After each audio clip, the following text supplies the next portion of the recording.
a gente vai se apaixonando por tudo aquilo que está escrito. Então, todos os textos são muito importantes, amém? Só que existem alguns que você fala assim, cara, nossa, esse texto aqui mexe muito no meu coração, e em alguns momentos da minha vida de grande dificuldade, de grande luta para avançar em certas áreas, esse texto aqui, Lucas capítulo 7, no versículo 11, vai falar a respeito da vida de uma viúva, aonde ela estava indo enterrar o seu filho, seu único filho. Uma situação extremamente adversa que aquela mulher estava passando. Então, dias aonde eu tive maiores lutas para avançar, para destravar coisas na minha vida. Esse texto aqui foi um texto que Deus escolheu para ministrar no meu coração. Eu queria ler com vocês esse texto e falar a respeito dele, o que Deus separou. Você que está aí, se pudesse colocar de pé, abra sua Bíblia em Lucas, capítulo 7, versículo 11. Você encontrou aí a Bíblia? Lucas está bem fácil, começo do Novo Testamento, ou você pode acompanhar aqui em cima, amém? A Bíblia vai dizer assim: logo depois, Jesus foi a uma cidade chamada Naim, e com ele iam os seus discípulos em uma grande multidão. Ao se aproximar da porta da cidade, estava saindo o enterro do filho único de uma viúva. E uma grande multidão da cidade estava com ela. Ao vê-la, o Senhor se compadeceu dela e disse: não chore. Depois aproximou-se e tocou no caixão, e os que o carregavam pararam. Jesus disse: jovem, eu lhe digo, levante-se. Ele se levantou, sentou-se e começou a conversar, e Jesus o entregou à sua mãe. Versículo 16. Todos ficaram cheios de temor e louvavam a Deus. Um grande profeta se levantou entre nós, diziam eles. Deus interveio em favor do seu povo. Amém? Feche os seus olhos mais uma vez. Ore ao Senhor aí no seu lugar, pedindo para que através dessa palavra Ele ministre em alguma área da sua vida nessa noite. Deus tem poder para ministrar em alguma área da sua vida nessa noite. Através desse texto, eu creio que assim como foi feito naquele dia, na vida dessa mulher, também pode ser feito na minha vida, também pode ser feito na sua vida, em áreas específicas hoje. Espírito Santo de Deus, eu te peço que nessa noite, Deus, o Senhor me use, Pai, que tudo aquilo que o Senhor colocou no meu coração a respeito dessa palavra, possa ser liberado aqui, Pai, em nome de Jesus, para o teu povo. E que isso faça sentido, seja como flechas, como sementes, entrando, Pai, em nome de Jesus, e penetrando os nossos corações, para florescer, para trazer resultado, para trazer vida para nós, em nome de Jesus, amém. Pode se assentar. Glória a Deus. Eu vou tomar um pouquinho de água aqui, porque eu estava cantando ali. Aqui, irmão, esse texto ele é muito interessante. Porque diz a Bíblia que Jesus estava chegando a uma cidade. E quando ele chega naquela cidade, ele se depara com um velório ali, com um enterro. Mas quando Jesus chega naquela cidade, ele vê uma grande multidão. E acontece que muitas vezes quando a gente vê um número grande de pessoas reunidas, é porque alguma coisa está acontecendo, amém? Pode ser que está acontecendo ali uma festa, que tem muita gente. Pode ser que está acontecendo ali, sei lá, uma pessoa muito importante, famosa, passou por ali. O Val subiu aqui agora e falou um pouco a respeito de uma multidão também que estava ali, junto ao Bartimeu. E acontece que sempre que tem uma grande multidão, pessoas ali reunidas, é porque algo está acontecendo.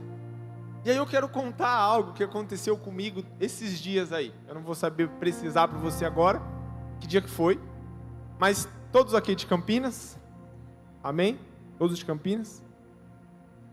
Se você sair aqui, irmão, e pegar a Anhanguera, pastor, você vai chegar, você vai em direção aqui lá para o Swiss Park. Eu moro ali, louvado seja Deus, ali perto do Swiss Park, amém? Eu moro ali perto, Val. E aí eu estava um dia desses à tarde, eu estava indo embora para casa, e indo em direção à minha casa. Quando você vai chegar ali próximo para ir para o Swiss Park, um pouco antes do The Royal, não sei quem conhece, você vai ter uma entrada para você ir para o centro. Você pega ali a Jardim do Trevo e vai para o centro. Uma outra entrada que você continua para ir para Anhanguera, continua na Anhanguera. e uma entrada aqui para você pegar a lateral do The Royal e você vai em sentido na minha casa. Só que eu estava dirigindo e, beleza, tarde lá, dirigindo, Gustavo.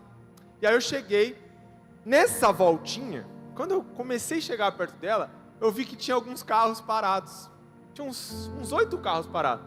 Eu vi de longe. Falei, cara, o que está acontecendo? Tá todo mundo, os carros parados, as pessoas de fora olhando ali. Aí eu falei assim, eu vou parar também. Eu quero saber o que estava acontecendo, pastor. Não, vou confessar. Eu ali dirigindo, aí daqui a pouco eu falei, não, tem muita gente parada aqui, vou parar também. Aí eu fui, Val, e parei no acostamento, todo mundo parado. Aí eu cheguei no acostamento e falei assim, cara, será que agora eu desço? Porque se eu descer, os pessoal vão falar, mano, o que esse cara curioso tá parando? Esse cara deve estar com muito tempo, só pode. E eu parei lá, pastor Nilson. Eu queria saber o que estava acontecendo. Tinha muito carro parado. Aí as pessoas tudo de fora olhando, e se você for olhar ali, parece uma ponte. Então eu pensei, cara, alguém se jogou da ponte. Não é possível, alguém se jogou da ponte, é algo grave, eu vou parar. Então eu parei, só que eu fiquei um tempo ali no carro. E foi engraçado que quando eu parei, outro veio e parou na minha frente. Aí daqui a pouco o outro parou também. Eu falei, mano, tá todo mundo parando. Olha como o povo é curioso, por isso que tem os trânsitos, né, Val? Mas esse não teve trânsito. E aí, daqui a pouco, dentro do carro, saiu o cara da frente. E eu não tive coragem de sair ainda. Aí o cara saiu, o cara da frente, começou a tentar olhar o que estava acontecendo. Aí eu falei assim, não, eu quero saber o que está acontecendo, mas eu não estou com coragem de sair. Aí na hora que eu vi ele voltando pro carro, eu falei, ô irmão, o que está acontecendo ali? Aí ele falou assim, não dá para ver. Tem coisa na frente aqui, a obra na frente não dá para ver. Aí eu falei, então tá bom. Ele entrou no carro e foi embora. Aí eu falei, não, eu quero saber, agora eu já parei, agora eu vou embora. Aí eu falei, não contente, falei, eu vou descer para ver o que está acontecendo. Aí eu desci disfarçadamente, ali, encostei ali na beirada, realmente não dava para ver nada. Aí eu falei, nossa, e agora, o que eu faço? Irmão, quando eu fui ver, já tinha gente atravessando, indo lá do outro lado da Santos Dumont para ver o que estava acontecendo. Aí eu fui, me aproximei de quem já estava ali mais tempo, né? Perguntei, não, o que está acontecendo aqui? Não, é um acidente de moto, o cara esbarrou no carro ali, acho que ele caiu, está um pouco machucado. Mas foi engraçado, Val, porque um monte de gente começou a parar, irmão. E ali tinha uma grande multidão curiosa ali para saber o que estava acontecendo. Aí quando eu fui ver, eu falei, não, vou entrar no meu carro e vou embora, o que eu estou fazendo aqui, velho? Não é possível. Gastei aqui 10 minutos e não é nada de grave também, glória a Deus que não é nada de grave, amém? Mas eu parei. E acontece, irmão, que de repente a gente se encontra aqui nesse texto a uma grande multidão ali naquele enterro. Naim, essa cidade era uma cidade pequena. Então era o tipo de cidade que quando acontece alguma coisa, todo mundo ficava sabendo. Quando alguém morria, não era igual aqui em Campinas, que uma pessoa morre, às vezes você fica sabendo só uma semana ou um mês depois. Lá não, era uma cidade pequena. Então é aquela cidade que acontece algo, todo mundo fica sabendo. E agora, essa mulher se encontra nessa situação, junto a uma grande multidão, que estava ali presenciando um momento que para eles era só mais um momento comum, como todos os outros. Porque se toda vez que morresse alguém, grande multidão se reunia para enterrar, para todo mundo aquilo era mais do que normal. Mas para aquela mulher não era um dia comum. Para aquela mulher era um dos piores dias que ela estava vivendo. Era um dos piores dias da vida dela. A Bíblia faz questão de dizer que aquele menino era o seu filho único, que ela era uma viúva, ou seja, ela já não tinha marido mais, e aquele era o seu único filho. Ela estava enterrando aquilo que ela tinha de mais precioso, ela estava enterrando naquele dia todo o seu futuro, ela estava enterrando todos os seus sonhos. Talvez aquele menino era um sonho antigo dela, talvez aquele menino foi algo que ela pediu tanto a Deus, talvez aquele menino era a única pessoa que ela tinha naquela cidade, mas agora ela estava enterrando aquele menino. Naquele momento ela estava enterrando todos os seus sonhos, e talvez você chegou aqui nessa noite se encontrando numa situação totalmente diversa, uma situação totalmente difícil. Talvez você já enterrou ou está prestes a encerrar alguns sonhos que Deus colocou no seu coração. Às vezes tem coisas que você tem orado a Deus e pedido, e por falta de você não ver Deus fazendo, Deus agindo, você fala assim, eu acho que não é para mim, eu acho que já passou o time, eu acho que não dá mais, e você está prestes a encerrar alguns sonhos, você está prestes a levantar a bandeira e desistir da guerra que você tem travado, você está prestes a dizer assim, eu desisto, eu não aguento mais, agora é com o Senhor. E essa mulher se encontrou naquela situação. Acontece, irmão, que muitas vezes nós nos encontramos em situações como essa. Há muito tempo atrás, algum tempo, eu já passei por situações difíceis. Eu gosto de contar quando eu estava desviado dos caminhos do Senhor. E eu achava que para mim era o fim. Quando eu estava desviado dos caminhos do Senhor, eu falava assim, não tem mais igreja para mim. Não tem mais ministério para mim. E todas as palavras que eu ouvi desde pequeno, elas não vão se cumprir, porque eu decidi me desviar. Eu decidi não seguir mais o caminho do Senhor, e agora não tem mais como eu voltar. Eu me vi totalmente perdido, num lamaçal de pecado, num lamaçal de coisas ruins. Eu estava ali num momento tão difícil da minha vida, onde eu não via mais perspectiva de voltar. E foi aí que o Senhor chegou na minha vida. E aí o Senhor chegou na minha vida e Ele começou a realimentar alguns sonhos antigos. Como eu disse, talvez você chegou aqui nessa noite e tem algum sonho no seu coração, algo que você tem guardado, ou algo que você está buscando e não acontece, não chega esse grande dia. Mas nessa noite, assim como foi na vida dessa mulher, Jesus se fez presente. E o detalhe do texto é que Jesus, Ele chega de repente, aonde tem ali um enterro, aonde todo mundo está vivendo um momento ruim de luto, mas de repente Jesus chega. E o interessante do texto, irmão, é que Jesus, talvez, para aquela mulher, Ele poderia ter chegado antes. Eu não sei qual o motivo, a Bíblia não vai dizer o motivo para aquele menino morreu. Mas imagina só se Jesus tivesse chegado antes. Talvez Ele não poderia ter curado o menino antes e nada disso estivesse acontecendo. Talvez Jesus não poderia ter passado pelaquela cidade uma noite anterior, um dia anterior, e aquele menino estaria vivo. Mas para aquela mulher era o fim. Chegou no limite, chegou no último dia. E é assim que Jesus age na minha vida e na sua vida. Pode parecer que é o fim, pode parecer que é o limite, mas é nessa hora que Jesus chega. Ele não chega atrasado na sua vida. Ele não antecipa coisas que Ele te prometeu lá na frente. Nessa noite, o Senhor não está antecipando nada. O que o Senhor vai começar a fazer na sua vida a partir dessa noite é o que Ele tem para esse tempo. Amém? O que o Senhor tem para você é para esse tempo, é para esses dias. O Senhor não está antecipando nada, mas Ele chega no momento certo. Ele chega no momento presente sobre a vida daquela mulher. Mas como foi falado aqui, existiam multidões, e nós muitas vezes estamos cercados de multidões, estamos cercados por pessoas, e aí nós ficamos buscando ajuda em pessoas. Às vezes, pastora Márcia, nós encontramos em situações da nossa vida, seja na nossa casa, seja no nosso trabalho, seja no nosso relacionamento, seja físico, seja emocional, e ficamos procurando resposta em pessoas. Quando será que Deus vai enviar alguém para me ajudar?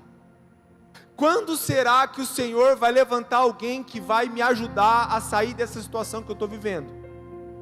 Quando o Senhor vai tocar no meu marido, na minha esposa, no meu filho, e essa situação vai mudar? E aí ficamos esperando diante de pessoas. Aquela mulher, ela estava ao redor de muita gente. Tinha uma multidão ali, indo junto com ela, a enterrar o sonho dela. E ninguém daqueles que ali estavam poderiam fazer algo por ela. Sabe por quê, irmão? Porque tem coisas que só Jesus pode fazer na sua vida. Que não depende de pessoas, não vai depender de circunstâncias, mas vai depender de Cristo Jesus. É Ele que pode.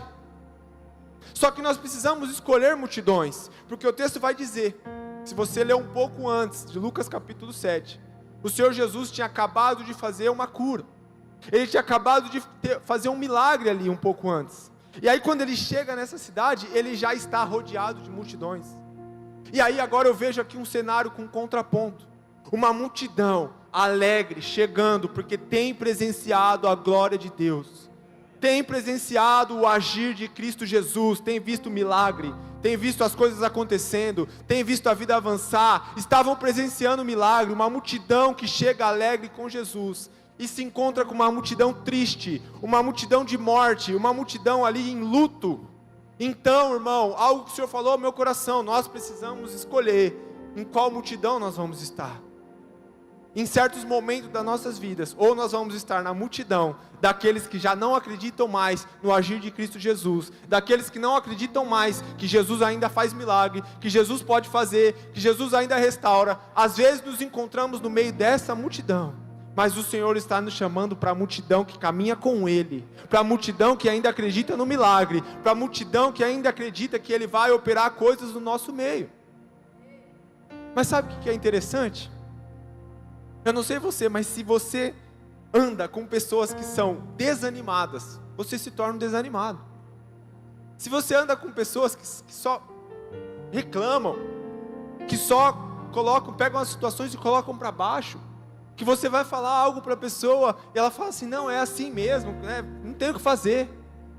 Em vez de ela falar assim, não, vamos orar, vamos crer em Jesus Cristo, porque Ele ainda faz milagre. Mas é aquela pessoa que ainda você já está no poço, ela termina de afundar, ela se afunda junto com você, ela não te tira daquele lugar. E essa mulher se encontrava ali, enterrando o filho dela, enterrando o sonho dela, e ninguém poderia fazer nada, muito pelo contrário, as pessoas estavam ali, é isso mesmo, acabou, chegou o fim. E Salmos capítulo 68 vai dizer que Deus é o Deus das viúvas e dos necessitados. O que estava acontecendo com essa mulher? Qual é a situação dessa mulher? Chegou o fim para a vida dela. Agora ela ia depender de Deus. Agora ela chegou num momento onde as pessoas iam olhar para ela como uma coitada. Agora ela seria a coitada. Agora ela seria desamparada. Agora não teria mais nada de novidade sobre a vida dela. A condição dessa mulher, a Bíblia vai deixar bem claro, ela já havia perdido o seu marido. E agora ela estava perdendo o seu filho. Em outras palavras, ela estava perdendo o seu sustento, ela estava perdendo a sua proteção, ela estava perdendo o seu futuro.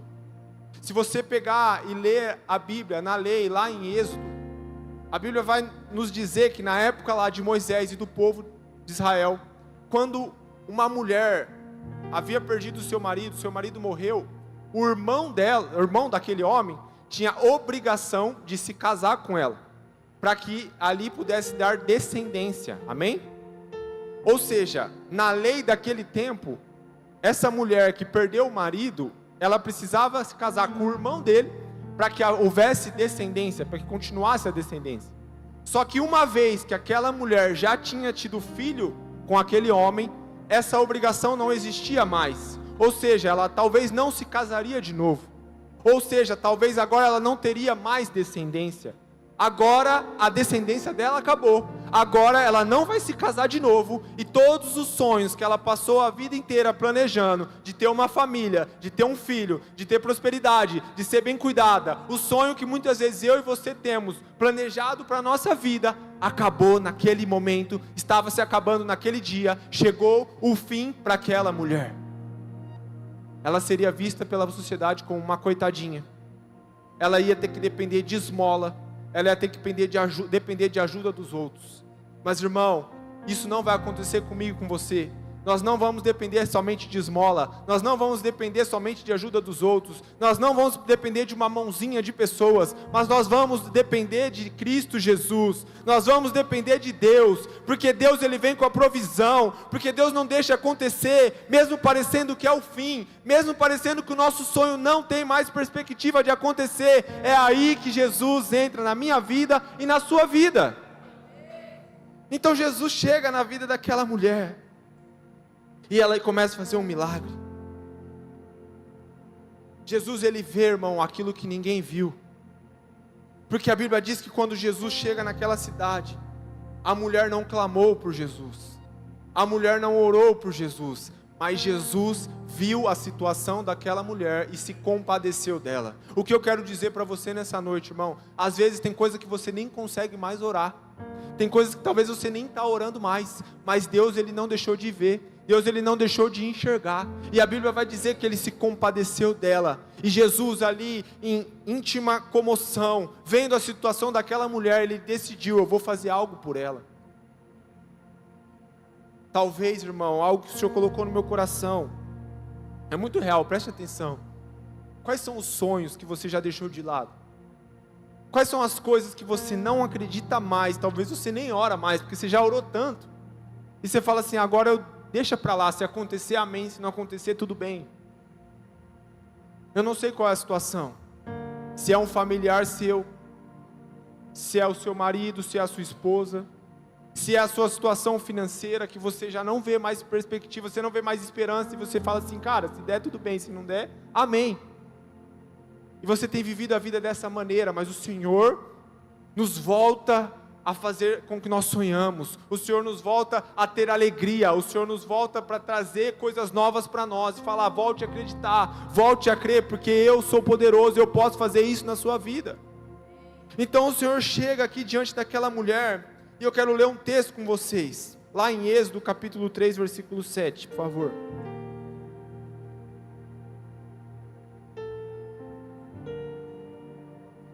Olha o que o Senhor disse ao povo de Israel. Ele disse isso especificamente a Moisés, sobre o povo de Israel. De fato, tenho visto a opressão sobre o meu povo no Egito, e tenho escutado o seu clamor, por causa dos seus feitores, e sei quanto eles estão sofrendo. Ou seja, o que o Senhor está dizendo para nós é, eu tenho visto o sofrimento do meu povo. Eu tenho visto a perseguição que você está vivendo. Eu tenho visto as dificuldades que você tem enfrentado. Eu tenho visto os desertos que têm se apresentado na sua vida. Eu tenho visto as enfermidades que têm vindo sobre você e sobre a sua casa. Eu tenho visto a falta que talvez você está tendo em algo na sua casa. Eu tenho visto isso. O Senhor está vendo, irmão. E antes mesmo de nós pedirmos, Ele já vem com a provisão. Jesus olhou para aquela mulher e disse, não chore, porque não é o fim. Não chore, porque eu estou aqui e eu tenho algo novo para a sua vida. A Bíblia diz que naquele momento, o Senhor toca no caixão, e aquele velório, aquele momento, todos param. E quando Jesus toca naquele caixão, Ele fala para aquele menino, se levante. O Senhor, Ele traz a cura para aquele lugar. Naquele tempo, Val, para aquela época, alguém que tocasse em um morto, ele ficaria contaminado. Mas aquele que estava tocando no morto, era aquele que futuramente venceria a morte. É aquele que tinha todo o poder sobre a morte. É aquele que a morte não pôde vencê-lo. Mas ele estava tocando no caixão e mandando embora aquela morte, trazendo vida novamente para aquele menino. Mas representando a vida para o menino. Só que especificamente trazendo esperança de novo para aquela mulher. Especificamente trazendo para aquela mulher vida novamente. Trazendo para aquela mulher dizendo, você ainda tem esperança, eu ainda tenho algo para você, não é o seu fim, o seu futuro não acaba aqui, o seu futuro está começando aqui em nome de Jesus. Jesus veio para aquele momento de luta e confundiu todas as coisas. Deus confundiu tudo, porque Ele é Deus do impossível. Então aquilo que parecia, o final já estava escrito, o final era ela enterrar aquele menino, cada um voltar para sua casa, a multidão voltar para sua casa, e vida que segue. Eu não sei o que seria daquela mulher, mas Jesus, Ele é especialista em mudar o final das coisas. Ele é especialista em chegar e transformar todas as coisas, e mudar o final daquilo que nós estamos achando que vai ser. Às vezes é como um filme repetido, nós olhamos falando assim, eu já conheço esse final, mas o Senhor vem e Ele muda todas as coisas, irmão. O Senhor Jesus chega e Ele começa a mudar. Jesus, Ele foi ali e mudou aquela situação daquela mulher. Não era o final. E o que me impressiona é que Ele pega aquele menino no colo e Ele devolve aquele menino para a mulher. Sabe o que Deus falou comigo há um tempo atrás? Leandro, eu estou te devolvendo o seu ministério. Eu estou te devolvendo tudo aquilo que você achou que era o fim. Eu estou te entregando de volta. Volta para o meu caminho. Volta a caminhar comigo, porque eu estou te devolvendo as promessas que um dia ficaram lá atrás. Você estava a ponto de enterrar as promessas, mas eu pego elas e devolvo elas para você. Irmão, eu não sei qual o estado que você chegou aqui nessa noite, nesse culto. Eu não sei pelo qual você tem orado, se é pelo seu casamento, se você já estava a ponto de pisar sobre o seu casamento e enterrar ele, o Senhor pega o seu casamento e devolve o seu casamento. O Senhor devolve para você o seu filho que está perdido. O Senhor devolve para você aquele sonho que está sendo enterrado. O Senhor devolve para você a prosperidade quando você já não vê mais perspectiva e fala assim: chegou o fim, eu vou falir, eu não tenho mais dinheiro, eu vou sucumbir, eu não sei o que fazer. O Senhor pega e arruma as coisas e devolve para você. Esse é o Jesus, esse é o Senhor que eu creio. Mas um detalhe importante, que eu me lembro da história de Jó. Quantos conhecem a história de Jó, amém? Um dos homens mais ricos que já passou por essa terra. A Bíblia vai dizer lá em Jó capítulo 1, que ele possuía 7.000 ovelhas, 3.000 camelos, 500 juntas de boi, 500 jumentas, tinha também muitos servos, e o seu serviço era ao seu serviço. Ele era um dos homens mais ricos que já pisou nessa terra. Eu fui parar para estudar, pastor Nilson, um pouco a respeito da história de Jó. E trazendo para os dias de hoje, ele teria mais ou menos aí uns 50 a 100 milhões de reais somente de gado, somente pela jumenta, pelos bois que ele tinha. Imagina, irmão, 100 milhões de reais só com isso. E a Bíblia vai deixar claro que ele continuava produzindo. Isso era só de alguma parte dos bens, mas ele ainda tinha terrenos, ele ainda tinha pessoas que trabalhavam para ele, ou seja, hoje ele seria um multimilionário do nosso tempo. Jó, ele tinha muitas coisas. Ele tinha saúde, mas um dia foi feita uma reunião lá no céu, e Satanás decidiu olhar para a vida de Jó e dizer assim: está vendo? Ele tem tudo isso, ele não blasfema contra o Senhor, ele não fala contra o Senhor porque ele tem tudo isso, agora experimenta tocar nele. E aí Deus vai falar assim: tudo bem, pode ir lá, desde que você não tire a vida dele, pode tocar na vida dele. E aí a Bíblia vai dizer lá em Jó capítulo 1, certo dia, versículo 13, vou ler rapidinho para a gente ganhar tempo. Certo dia, quando os filhos e filhas de Jó estavam desfrutando de um banquete, comendo e bebendo vinho na casa do seu irmão mais velho, um mensageiro chegou trazendo a seguinte notícia: eis que teus bois estavam lavrando a terra e as jumentas pastavam perto deles. Então repentinamente surgiram os sabeus e os atacaram e os levaram. Não obstante, eles ainda mataram teus servos ao fio da espada, e só eu consegui escapar para poder contar o que aconteceu. Versículo 16, enquanto o mensageiro ainda estava falando, olha só, quando às vezes chega uma notícia ruim, pastor Nilson, vem outro para contar outra notícia pior ainda. As notícias ruins, irmão, quando decide vir, ela começa a vir uma atrás da outra, sim ou não? Parece que você está vivendo algo, você fala assim: não é possível, o carro quebrou hoje, não é possível que vai acontecer outra coisa. Aí sei lá, queima o chuveiro, aí queima outra coisa da casa, então é só notícia ruim. Versículo 16, enquanto o mensageiro ainda estava falando, chegou outro e exclamou: fogo de Deus caiu do céu, incendiou as ovelhas e os servos e os consumiu, e eu fui o único sobrevivente e vim lhe informar sobre isso. Enquanto ele ainda explicava o ocorrido, veio outro mensageiro e disse: os caldeus dividiram-se em 3 grupos, atacaram os camelos e os levaram, e ainda mataram os teus servos ao fio da espada. Só eu escapei para trazer essa notícia.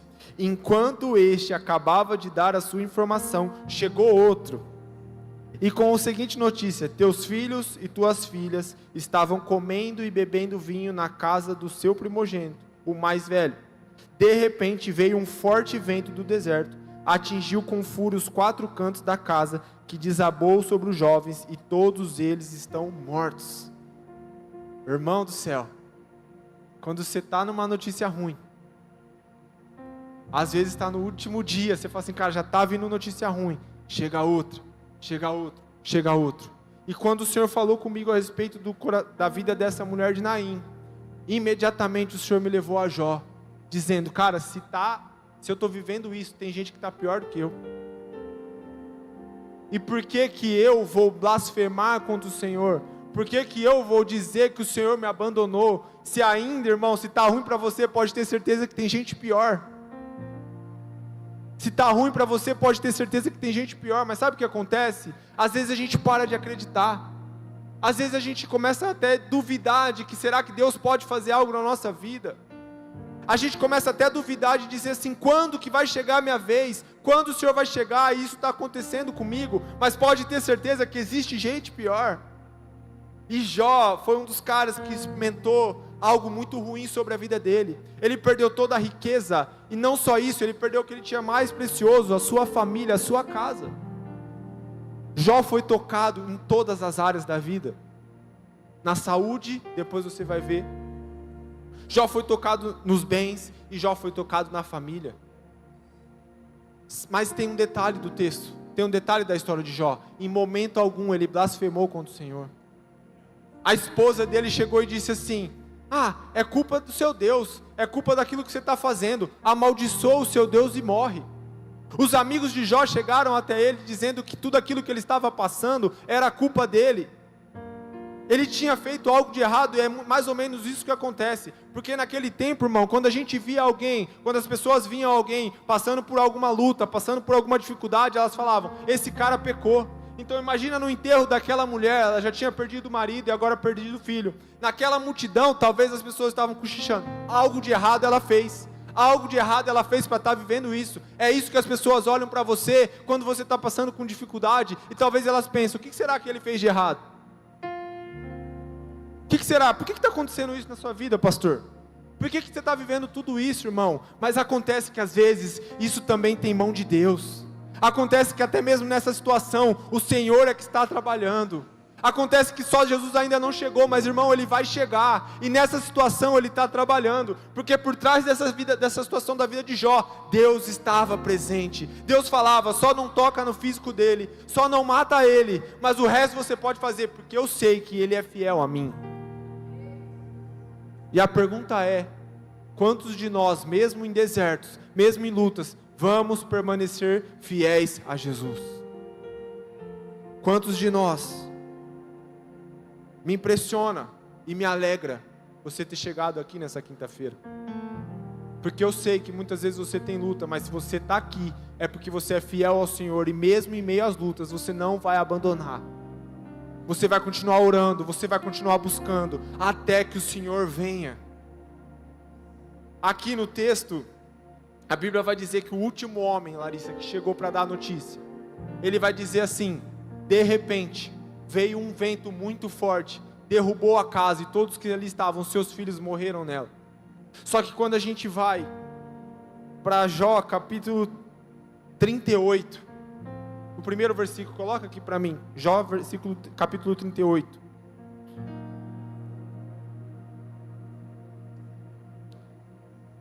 Jó 38. Então o Senhor respondeu a Jó do meio da tempestade, dizendo: de repente, irmão, aquilo que lá atrás veio para matar os sonhos de Jó, aquilo que lá atrás, um vento muito forte, veio para levar os filhos de Jó, agora num grande vento, numa grande tempestade, o Senhor começa a falar com Jó. E aí se você ler o capítulo 38, Deus vai falar: por acaso não fui eu que criei os céus e a terra? Por acaso não fui eu que fiz isso, que fiz aquilo? Irmão, muitas vezes aquilo que veio para te matar lá atrás, ele não veio para te matar hoje. Até mesmo nessa situação, o Senhor está. Até mesmo naquilo que você está vivendo hoje, o Senhor está. É você que não está ouvindo. Em meio à tempestade, o Senhor se apresentou para Jó e começou a explicar para ele: eu tenho todo o controle nas minhas mãos. Fui eu que criei céus e terra. Aonde você estava quando eu estava criando as coisas? Aonde você estava, Jó? Por que você parou de acreditar? Então a Bíblia diz que Jó, ele entende aquela mensagem. Ele perdoa os amigos dele, ele ora pelos amigos dele, ele se posiciona novamente, e Deus restitui a ele 2 vezes mais, muitas vezes mais, tudo aquilo que ele tinha perdido lá atrás. Sabe, irmão, o louvor pode vir aqui. Um detalhe importante do texto da viúva de Naim é que quando Deus, ele devolve o menino para ela, a multidão começa a dizer: se levantou o Deus no nosso meio. Sabe o que Deus falou comigo lá atrás? É que aquilo que Deus tinha para fazer na minha vida não era para que o meu nome fosse engrandecido, não era para que eu só simplesmente voltasse a viver feliz, mas era para que as pessoas olhassem e dizessem: aqui existe um Deus, ainda existe um Deus, e o Deus que pode na vida dele também pode na minha vida. Ou seja, aquilo que Deus quer fazer na sua vida diante dessa situação, irmão, diante do seu sonho, diante das suas metas, diante daquilo que você tem buscado, é para que o nome dele seja engrandecido diante dessa situação. Naquele momento, uma cidade inteira pôde reconhecer o agir de Cristo Jesus. Agora a pergunta que eu te faço: será que se Deus agir na sua vida, na sua causa, no seu motivo, quantas pessoas também serão alcançadas? Quantas pessoas também receberão da mesma bênção que Deus vai derramar sobre você nessa noite? Quantas vezes as pessoas vão olhar e ver o seu casamento restaurado e vão dizer: há oportunidade para mim também, há esperança para mim também? Quantas pessoas talvez não tenham visto seus filhos no caminho do Senhor, mas em poucos dias verão eles pregando, verão eles adorando, verão eles buscando o nome de Jesus, e quantos serão alcançados e dizer: também tem esperança para o meu filho, também tem esperança para a minha casa. Eu me via numa situação financeira péssima, horrível, não tinha mais saída, mas aquilo que Deus fez na vida do Val, aquilo que Deus fez na vida da Stephanie, foi tão grandioso, e eu pude presenciar. Tem esperança para mim também. O que Deus tem para te entregar, o filho que Deus está te devolvendo, é para que pessoas sejam alcançadas em nome de Jesus. Eu te convido a se colocar de pé nesse momento. Em nome de Jesus.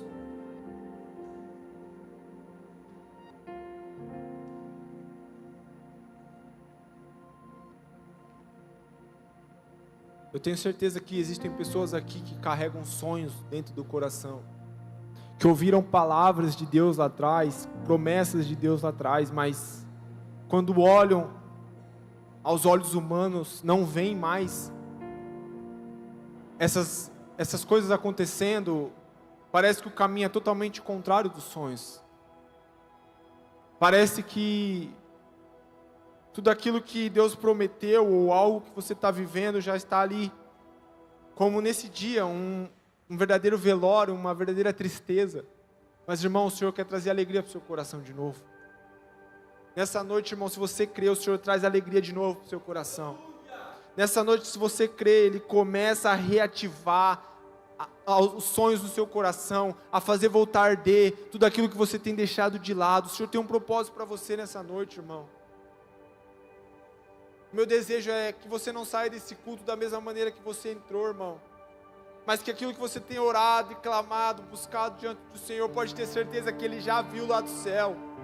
Ele já te enxergou, irmão. E Ele está dizendo para você nessa noite: não se preocupe, não chore, eu estou aqui. A palavra para você, para sua casa é: não chore, não se preocupe, eu tenho visto o que você tem passado. Eu tenho visto o seu quarto secreto, eu tenho visto o seu coração. Assim como naquele dia, irmão, o Senhor ainda entra pelo caminho de dor, o Senhor ainda entra no caminho onde não há esperança, o Senhor ainda chega aonde há luto, aonde há tristeza, e renova todas as coisas. Eu quero te convidar a fechar os seus olhos aí no seu lugar. E que você faça uma oração aí com Deus sincera no seu lugar.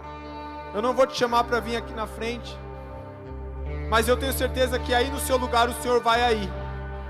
O Senhor vai aí mesmo no seu lugar, aonde você está agora. Se Ele encontrar um coração sincero, se Ele encontrar um coração que clama, que pede, que talvez não tenha saída, mas o Senhor chega presente agora.